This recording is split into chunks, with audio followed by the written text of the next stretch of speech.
that through which space is created is within us. Mind has neither birth nor death. Mind means the speech, thoughts. The mind becomes silent when the word flow ceases. The word comes from space. Mind comes through the word, and your behavior depends upon your mind. From this perspective, the first sound word is Om, which symbolizes the manifestation, the first vibration. The mind is formed from the words thereon. In fact, you are not the doer. You wear clothes, but you do not say, I am the clothes. Similarly, learn to say, I am not the body. Your form is of the nature of space. In this discourse, Maharaj is telling us to go back to our source. When we get up in the morning, the first to appear is the seed consciousness, just a feeling of our beingness. In a few seconds, this seed consciousness expands and space comes into existence. In this space, everything is seen, including our own body. This has been happening every day from our childhood. Since then, we have identified ourselves with the body. This deep-rooted impression cannot be dismissed without the guidance of an enlightened guru. The guru asks us to go inwards by saying, I am not the body. I am consciousness within the body. An interesting take from Nisargadatta. I think that my own personal reflection upon this, that it's all about what we feed ourselves, that we become. We are shaped by the words and the thoughts and the inner world that we experience.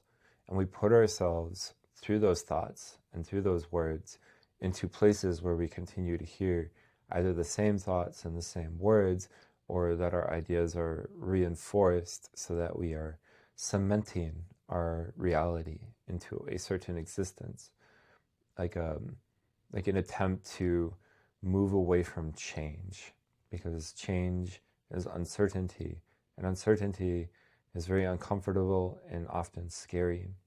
And so we work really hard in our lives, most often subconsciously, to become rooted in our identity and into our experience, that this is exactly who we are in this moment. And we forget that we have a lot more control over that, because some of the things we tell ourselves, we've been telling ourselves for a long time, which served us when we were young, but no longer serve us as young adults or as adults, or even as we enter our winter of our years. These things can harm us.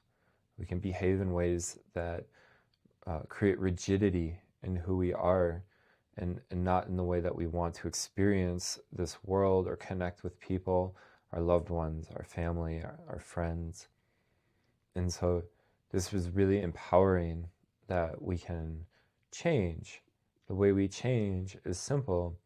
We either cease the flow of words to find the oneness, or we change, which might be easier, the words and the thoughts and the experiences that we are having. And so we consume better content in our lives, because we all do. Or we read better books, we experience better people, we meet new friends, join new communities.